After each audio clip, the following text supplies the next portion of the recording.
Puggy Puggies. 2025, 2:08 p.m. Tuesday, April 29th, 2025, 2:08 p.m. I sit in my brother's living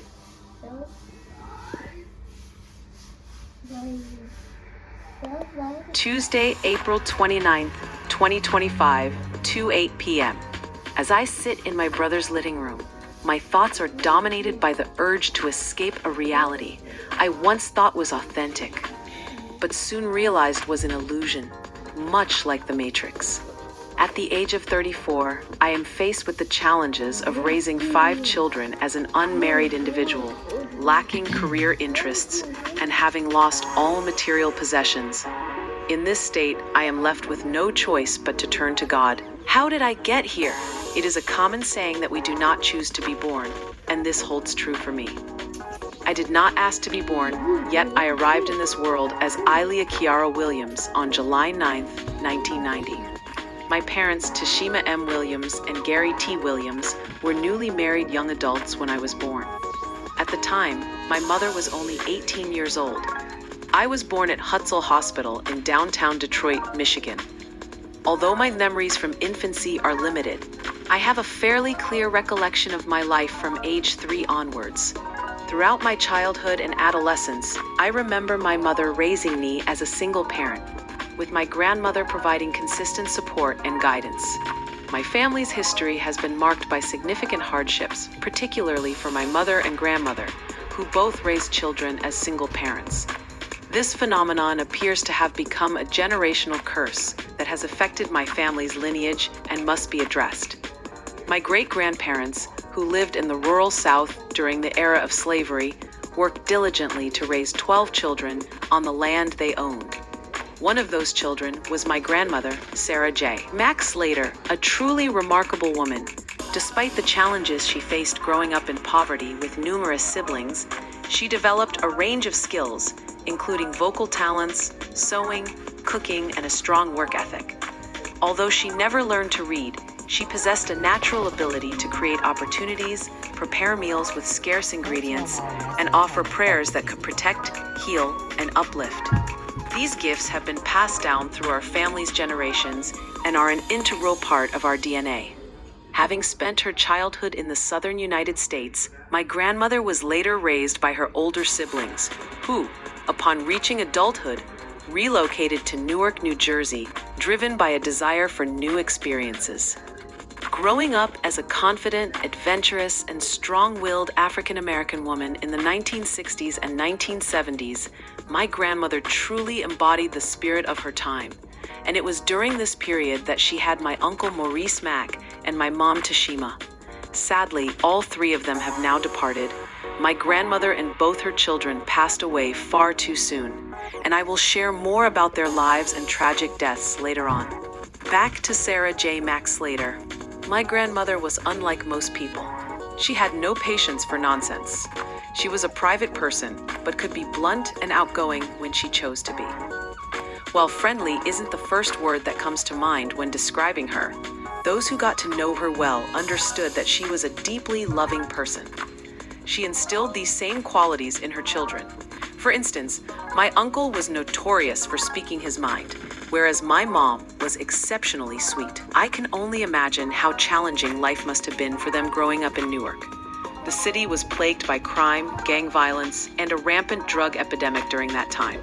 According to my grandma, things eventually became too much for her, particularly with my uncle getting into trouble in New Jersey. As a result, she made the difficult decision to relocate her teenage children to Detroit, Michigan, in search of a fresh start.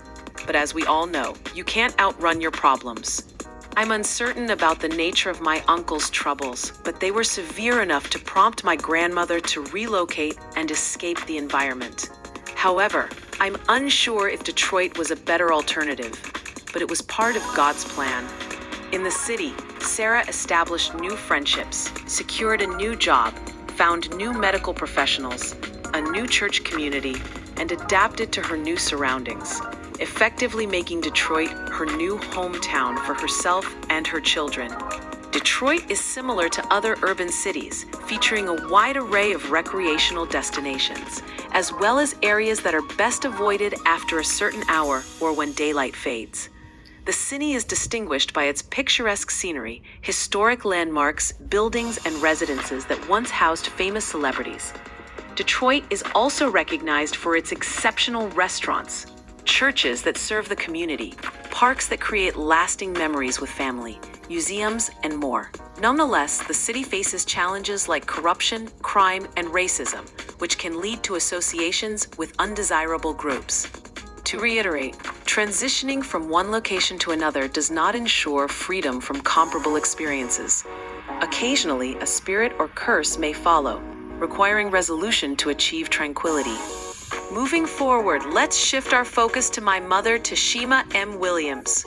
Being youthful, popular, and exceptionally attractive is one aspect, but it's quite another when you're from the city and a highly sought-after commodity.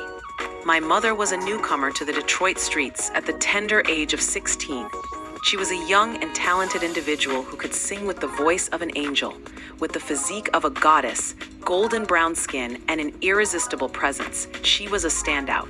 Prior to leaving her life in Newark, she was an active participant in various step teams, fashion shows, singing, and dance groups, consistently delivering impressive performances. Talent was not an area where my mother lacked skills, and upon arriving in Detroit, she was eager to showcase the abilities her mother had instilled in her. At the outset, my mother's high school years were spent at Cooley High School in Detroit.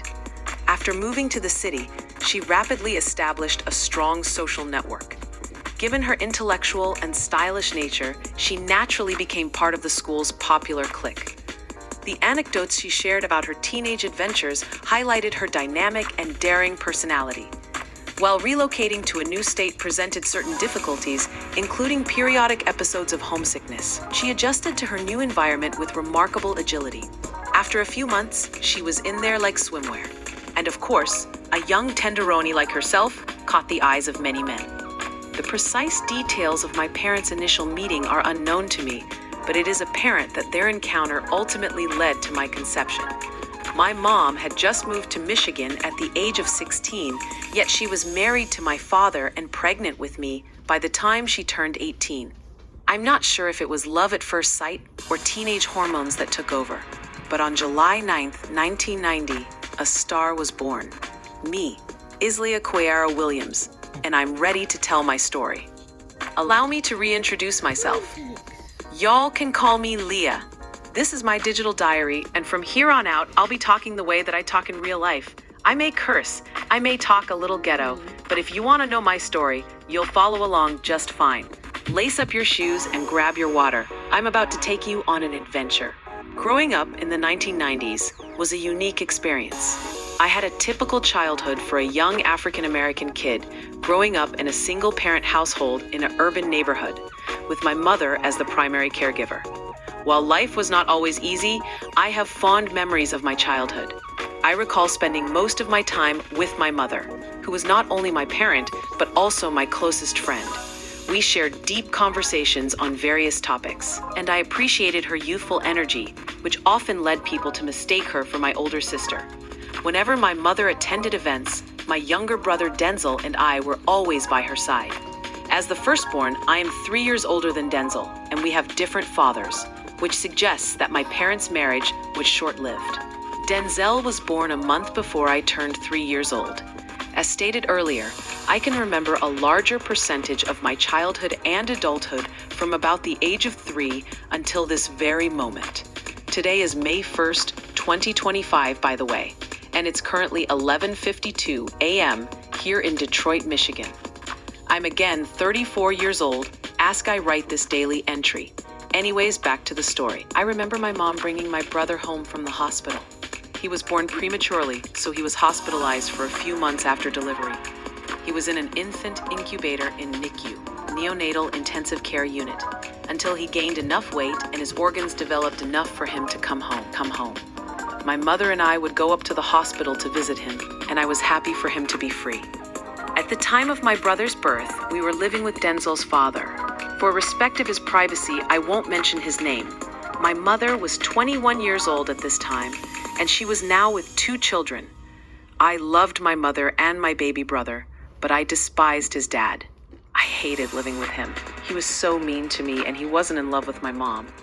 I'm not sure how they ended up together, but all I can remember is the way she looked at him with disgust and fear, while he looked at her and had no problem expressing his anger towards her with his fist. He was so wish-washy. Some days I felt as if he might have liked her a little, and other days I'd cry and beg her to leave him. I was so terrified of him when he'd drink and get upset. He'd fight my mom, yell at me, and sometimes he'd grab his guns and shoot off in the air. The intimidation tactics still weren't enough for my mom to leave. I don't know if she was scared to leave or she had low self-esteem. However, I'd always ask her why wouldn't she find us somewhere else to go. One night, she was arguing with his dad, and he grabbed his gun and shot it at my mother's foot as she was running down the stairs with my brother in her arms. Her shoe flopped off due to it being untied, and the bullet went through her shoe. I was screaming at the top of my lungs. I was only 3, and I was afraid. So many things were running through my mind. I asked my mother to call my grandmother and to have her pick me up. I cried all the way until my grandma arrived. I wanted my mom and my brother to come with me, but she stayed there instead. The domestic violence between the 2 of them were non-stop. It lasted for years, and even after my mother finally gathered up the strength to leave him, it still wasn't easy to escape the drama. When my mother became overwhelmed, we stayed with my grandmother briefly before relocating to a shelter, where we remained until she secured Section 8 housing. Her kidney failure led to disability, and she was promptly approved for disability benefits, dialysis, and Section 8 simultaneously. Our 3-month stay at the shelter was extremely difficult. At 7 or 8 years old and in the 3rd grade, walking to school from the shelter was not easy. Denzel, who was in kindergarten, seemed less aware of our situation. Nonetheless, I remember walking to school with other children from the shelter. Regrettably, our classmates who did not reside at the shelter would frequently tease and mock those of us who did. My mom did her best to maintain our appearances despite our difficult situation. Even though we were living in a shelter, she ensured we attended school looking presentable. I still recall being at the shelter and my mom speaking with her caseworker while applying for government assistance. The worker asked my mom why she needed assistance when she was well-dressed and had her hair done. My mom responded by asking if she needed to appear destitute before receiving help. It's astonishing how people often require others to have nothing before offering assistance. Anyway, we were approved for Section 8 by the time I was 8 years old. My mom was undergoing dialysis and sometimes felt too weak and tired to drive. In those days, we had to drive around searching for houses with for rent signs, as we couldn't use housing or apartment apps. They say you crawl before you walk. My mother's determination was inspiring as she coped with dialysis treatment. Despite her health struggles, she remained committed to finding a new home for us, and we eventually discovered a suitable property in Brightmoor. Our new residence was on Rockdale Street, near a park where I had formed lasting memories with my brother, cousin, and friends. However, that same park was also the site of a painful incident in which Denzel jumped on my back, causing me to chip my front teeth on the metal slide. Anyways, I admired my mother's strength in overcoming adversity. Nevertheless, just as we were starting to settle into our new life, my brother's father reappeared, bringing his abusive behavior back into our lives. His presence disrupted the tranquility we had briefly enjoyed in our new home, and my mother was forced to endure further suffering. In addition, a disturbing incident involving my cousins occurred shortly after our move. They had been left unattended by my uncle while he was at work, prompting their mother to contact CPS and report child neglect.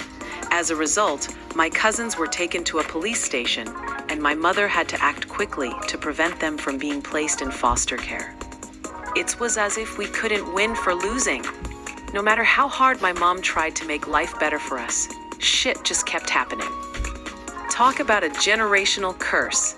Ultimately, my cousins moved in with us, and I was more than happy to have them live with us. Their presence didn't bother me, but it did require regular visits from Child Protective Services. The meetings were to ensure that my mother was meeting all the necessary requirements of being the guardian until my uncle could regain custody. My mother, who was already a single parent dealing with tough situations, generously welcomed her nieces into our home, treating them as if they were her own children. This made things even more complicated for us. When the child services worker came by for spontaneous visits, my mom would sometimes be at dialysis. On those days, we knew what to expect. If we heard an unexpected knock at the door, we would hide under the beds and stay quiet until she left. We didn't want to be taken away and put in the system. So when the government representatives would come, we hid, much like slaves or Christians fleeing from persecution. Despite the difficulties we encountered, we made life as smooth as possible. Upon moving into our home, we quickly registered at the nearby school, Hubert Elementary. This is where I finished my 3rd grade year. My teacher was Miss Stevenson. She had light skin and blonde hair, styled in a pixie cut, a characteristic typical of her era. The following year, I attended the 4th grade classroom located next to hers. My 4th grade teacher's name was Ms. Jones. Her classroom remains etched in my memory to this day. She was my favorite teacher, and her class was never boring. She made learning a memorable experience. I recall being bullied in her class, a popular boy named Diego being the reason. Diego was a dark-skinned boy with striking white teeth, and his demeanor suggested that he was accustomed to receiving special treatment. He consistently wore the finest attire, exuding an air of confidence that was uncommon among 4th graders. His charm and charisma reminded me of a young Biggie Smalls. Despite his popularity, Diego took a liking to me, as I was the quiet and observant girl in class. My reserved nature often led to me being labeled as the teacher's pet throughout my academic career. However, there was another girl in our class who harbored feelings for Diego and grew hostile towards me whenever she saw us interacting. Her behavior was marked by a desire for attention, and she frequently attempted to disrupt our conversations by calling me derogatory names. Her actions were a clear manifestation of her insecurity and need for validation. In our class, there was another individual named Anthony who harbored romantic feelings towards me. His mother had a professional connection to my mother, having worked at the dialysis center where she received treatment. Anthony and I are still connected on Instagram. He showed remarkable kindness towards me, giving me his lunch money every day. Anthony's family was very stable and secure. I received free lunch due to my mother's health issues and limited financial resources, while Anthony's family was more affluent, resulting in his lunch costing around $2 daily. Anthony would come to school with $4 each day, generously offering me either $2 or the full amount without hesitation. One day, I happened to be talking to Anthony and Diego because we all sat at the table together. Latrice came and spit at me, and she started calling me all types of names, as if I could really be a whore in the 4th grade. I started crying, and Miss Jones pulled me to the side, and she wiped my eyes. She said, "Isleah, you're going to be such a beautiful woman when you grow up. You're not fat. You're what grown people my age call thick with childbearing hips." She said, "You'll understand once you get older and start dating guys for real." She said, "You're crying now, but you'll get the last laugh later. Watch what I tell you." And that has stuck with me since then. Not only was she teaching me 4th grade lessons, she was teaching me lifelong lessons as well. 5th grade. My mother, grandmother, and Miss Jones may have taught me a lot, but they couldn't have prepared me for 5th grade in a new neighborhood and in a new school district. When our lease was up at our home on Rockdale Street, we moved from our small home in Brightmoor into a 2-family flat on Tyler Street, off of Dexter Avenue. We moved from one hood to another, and I'm not sure which one is worse. After moving on Tyler Street, my mom enrolled Denzel and I into McCullough Elementary School, which was located on Wildemere Street. We lived directly across the street from the second entrance to the school. My 5th grade teacher was Miss Tell. She was nothing like my other teachers. She was very strict and stern. She had to be when dealing with children who were a product of the ghetto. Her voice carried through the room as she taught English language arts in our homeroom class. Her expectations of us were high. She wanted successful students, and that was what she was going to have. I'll never forget her making us recite Maya Angelou's Still I Rise, until we knew every word without stuttering. She made sure we spoke with confidence, and she wanted us to understand the deeper meaning behind the words. I didn't understand why it was so important back then, but I do now. Despite the harsh words and bullying from peers, I managed to graduate with good grades and a great start to middle school. Denzel dealt with bullying the most, but he made it out alive as well. We only spent 1 year there because when the end of the school year was up, it was time for me to go to middle school, and of course, we moved again.